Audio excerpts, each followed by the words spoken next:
آج کے اس پروگرام کی صدارت فرما رہے ڈاکٹر عطاءالدین صاحب اور ہمارے مخلص بڑے بھائی ڈاکٹر رضوان صاحب اس گلشن علم کے محبت صحت کے قربت تہذیب طالبات جہاں علم کے روشن مینار معلم و معلمات اور گارجین کی حیثیت سے یہاں تشریف لائی گئی حضرت خواتین، سب سے پہلے میں آپ سب کی جانب سے محبت چینا کی جانب سے اپنے اس مہمان کا سوال 4 مصروں سے کرنا چاہتا ہوں۔ یہ 4 مصرے آپ سب کی جانب سے عطاءالدین صاحب کی نظر کہ زندگی ہو گئی، زندگی ہو گئی، اتنی زیادہ خوشی ہو گئی، آپ محفل میں جب آ گئے ہر طرف روشنی ہو گئی۔ مجھے زیادہ وقت نہیں لینا ہے اس لیے کہ آج کے صدر محترم کو سننا ہے۔ میں تو مفتی صاحب اور عطاءالدین صاحب ایسے شخصیات کے ساتھ اس لیے رہتا ہوں کہ کچھ بولنا میں بھی سیکھ سکوں۔ ان کی گفتگو سے گفتگو الفاظ قطرن کی طرح کھلتے ہیں، جیسے ہم کپڑے سلتے اور کاٹتے ہیں، اس میں کچھ کپڑے قطرن کی طرح کیوں جاتے ہیں، لیکن کوئی اسی قطرن کو جمع کر کے جوڑ چپی کر کے کپڑا تیار کر لیتا ہے تو میں ان کے الفاظ سے گفتگو ہر کھلتے ہیں، ان سے کچھ الفاظ جملے بنا کر آپ کی خدمت میں پیش کرنا چاہتا ہوں۔ 2 بات کرنی ہے۔ ایک بات مفتی صاحب کی گفتگو میں آیا کہ یہ حج کا موقع ہے اور حج کوئی عبادت میں سے ایک عبادت ہے، اور دوسری بات اس سے پہلے دربھنگہ میں مفتی صاحب کی گفتگو میں کلام آیا تھا کہ بنجر زمین کو نم کیسے کیا جاتا ہے۔ میں یہ 2 بات کر کے اپنی بات ختم کروں گا۔ سب سے پہلی بات یہ ہے کہ یہ جو حج کا موقع ہے تو حج آپ سب کو معلوم ہوگا کہ ہر کوئی نہیں کر سکتا ہے۔ جس کو اللہ نے مال و دولت عطا کی ہے وہی حج کر سکتا ہے اور اسی پر حج کا عمل ضروری ہے۔ لیکن موجودہ دور میں حج کرنے کے لیے کم سے کم 4-4.5 لاکھ روپے ایک انسان کو ادا کرنا پڑتا ہے۔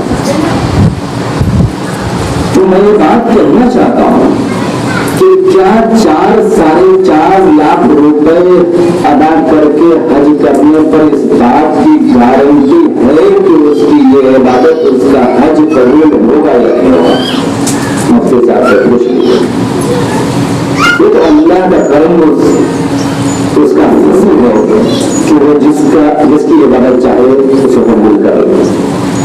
لیکن یہاں بچیاں ہیں، طالبات ہیں، خواتین ہیں، میں ان سے یہ کہنا چاہتا ہوں کہ ایک عمل ایسا ہے جس میں گارنٹی بھی ہے اور وارنٹی بھی ہے کہ وہ عمل آپ کو حج جیسا ثواب دلاتا ہے۔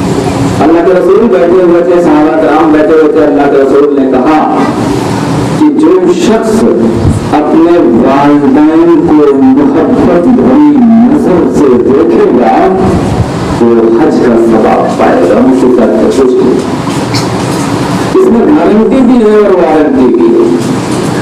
تو صحابہ کرام نے کہا ہے اللہ کے رسول یہ کام تو ہم دن میں سینکڑوں بار کر سکتے ہیں۔ اللہ کے رسول نے کہا اللہ کے خزانے میں کوئی کمی نہیں۔ تو آج ادبی اطفال کے متعلق ڈاکٹر عطاءالدین صاحب کی گفتگو ہونی ہے۔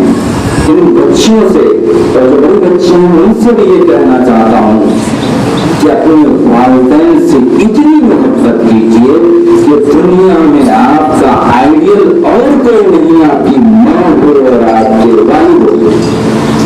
جب فرصت ملے ان کے پاس بیٹھیے، ان کو محبت کی نظر سے دیکھیے، حج کا ثواب ہے بغیر 4 لاکھ خرچ تو انشاءاللہ آپ اس پر کام کریں۔ تو اسلام وہ واقعہ مفتی صاحب نے ابھی اس سے پہلے زمانے سے پہلے دربھنگہ نے بات کہی تھی کہ بنجر زمین کو کیسے نرم کیا جا سکتا ہے۔ ایک واقعہ میں سنانا چاہتا ہوں اور یہاں کے معلموں و معلمات سے گزارش کرنا چاہتا ہوں کہ وہ درسی کتابوں کے علاوہ بچوں میں اس طرح کی باتیں بھی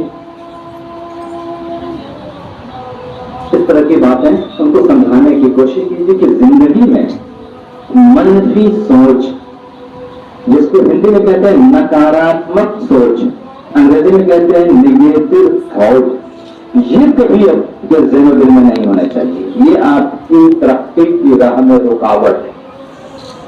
ایک واقعہ یہ ہے کہ گاؤں میں ایک گرو جی رہتے تھے اور اس گرو جی کا ایک چیلا بھی تھا. ایک مرتبہ دونوں گرو جی اور چیلا کہیں کام سے گئے تو راستے میں شام ہو گئی اور ایک جنگل تھا، اس سے گزر کے اس کا گاؤں آنا. تو شام ڈھلتے ڈھلتے رات ہو گئی، اندھیرا ہو گیا. تو چیلا نے کہا گرو جی ایسا کرتے ہیں کہ رات ہو گئی ہے، اندھیری رات ہے، کسی بستی میں کسی کے یہاں جاتے ہیں اور ان سے گزارش کرتے ہیں کہ رات مجھے نہیں ٹھہرنے دیں، پھر ہم لوگ چلے جائیں گے. گرو جی نے مسکرا دیا تھا. چلو کسی بستی میں کسی دروازے پہ پہنچے، دستک دی تو ایک صاحب گھر سے نکلے. بہت دھیان سے سنیے گا. ایک صاحب نکلے تو اس سے گرو جی نے کہا کہ دیکھیے ہم دونوں جنگل سے گزر کے اس بستی میں جانا چاہ رہے تھے، رات ہو گئی تو سوچا کہ آپ کے یہاں اگر آپ کی اجازت ہو تو ہم رات یہاں گزار لیتے ہیں، صبح چلے جائیں گے. تو صاحب نے کہا آ جائے. دونوں اندر گئے. رات ہو چکی تھی. جو کچھ اس کے پاس تھا وہ کر چکا. اس نے کھانا پیش کیا. کھانے کے دوران گرو جی نے اس کے چاروں طرف چار دیواری پر، اس کی گھر کی چار دیواری پر نظر ڈالا. گرو جی کو احساس ہو گیا کہ یہاں بہت غریبی، مفلسی ہے، تنگی ہے. گرو جی نے اس شخص سے پوچھا آپ کرتے کیا ہیں؟ تو اس شخص نے کہا کہ میرے پاس ویسے زمین تو بہت ہے لیکن گاؤں والے کہتے ہیں یہ بنجر زمین ہے، اس پر فصل نہیں اگ سکتی ہے. گرو جی نے کہا تو پھر تمہارا گزارا کیسے چلتا ہے؟ اس شخص نے کہا میرے پاس ایک بھینس ہے، اسی سے جو کچھ ہوتا ہے آمدنی ہوتی ہے اسی سے گھر کا خرچہ چلتا ہے. بات ختم ہو گئی. کھایا پیا سب سو گئے. آدھی رات کو گرو جی اٹھتے ہیں 2 بجے اور اس کے بعد، اور اپنے چیلے کو اٹھاتے ہیں اٹھو اٹھو چلو. چیلا کو حیرت ہوتی ہے کہ 2 بجے رات گرو جی کو کیا ہو گیا، لیکن حکم تھا گرو جی کا.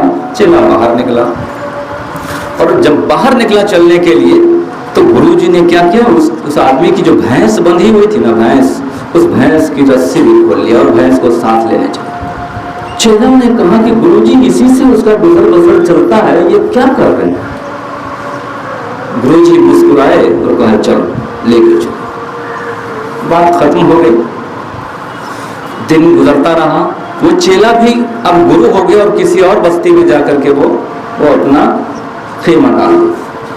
ایک بار اس کو یاد آیا کہ چلتے ہیں ہم اپنے گرو جی سے ملنے کے لیے، اور جب اسی بستی سے گزر رہا تھا تو اس کو وہ شخص یاد آیا کہ جہاں ہم رات قیام کرتے ہیں، جہاں اس شخص کا حال تو پتہ کرے کیا حال ہے. تو جب وہاں اس کے گھر کے قریب پہنچا تو دیکھا کہ جو گھر ٹوٹا پھوٹا تھا، بہت عالیشان عمدہ عمارت بنی ہوئی، بڑا اچھا گھر بن گیا. اور پلٹ کے دیکھا جو زمین جس کے بارے میں اس شخص نے کہا تھا کہ یہ بنجر ہے، گاؤں والے کہتے ہیں کہ اس پہ فصل نہیں اگ سکتی ہے، تو پھلوں کے باغات لہلہا رہے تھے. اتنے میں وہ شخص باہر آیا اور اس کو دیکھ کے پہچان گیا. کہا کہ ارے آپ وہی ہیں نا جو اس رات ہمارے یہاں آئے تھے اور آپ گرو جی ٹھہرے تھے، لیکن رات کو اٹھ کے آپ لوگ کہاں چلے گئے؟ اور میری بھینس بھی اس رات غائب ہو گئی تھی. میرے پاس کوئی ذریعہ نہیں تھا آمدنی کا، میں کرتا کیا مرتا کیا نہیں کرتا. میں نے اسی بنجر زمین پر محنت کرنی شروع کر دی اور اس کا نتیجہ یہ ہوا کہ فصل اور پھلوں کے باغات لہلہا اٹھے اور اسی کی آمدنی سے ہمارے دن بدل گئے. وہ چیلا سمجھ گیا اور مسکرایا کہ اب سمجھ میں بات آئی کہ اس شخص کے دل میں وہ منفی سوچ اور نکاراتمک سوچ کیا تھی. وہ بھینس بیٹھ کے ہوئی تھی اس کے دل میں کہ بس اس سے اور آگے کچھ ہو نہیں سکتا ہماری زندگی میں. تو اپنی زندگی میں یہ سوچ کبھی نہیں پیدا کرنا ہے کہ ہم مہد الطیبات جیسے مدرسہ کی طالبات ہیں، ہم کو دنیا کی اعلیٰ تعلیم سے ہم کو کوئی واسطہ نہیں ہے. آپ یہ سوچ کر رہیے اور مبارکباد کے مستحق ہیں یہاں کی خواتین کہ آپ نے اپنی بچیوں کو ایسے ادارے میں بھیجا ہے جہاں دنیاوی کامیابی بھی ہے اور آخرت کی کامیابی بھی ہے.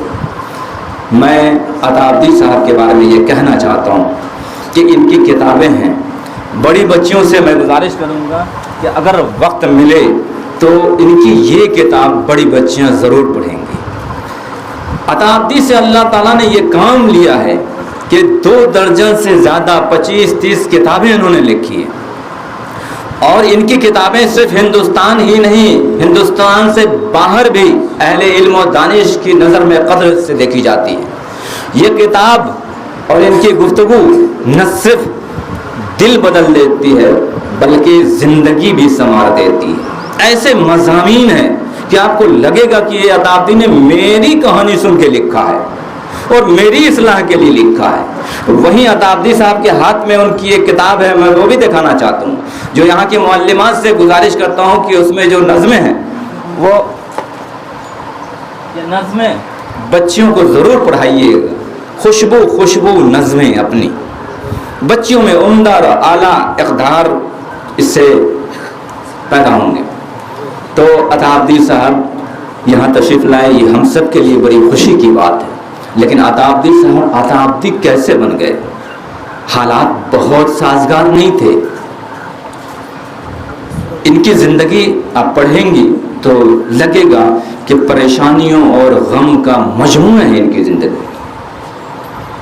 بچپن میں والدین کی شفقت سے محروم ہو گئے، حالات ایسے تھے، لیکن انہوں نے ہار نہیں مانی۔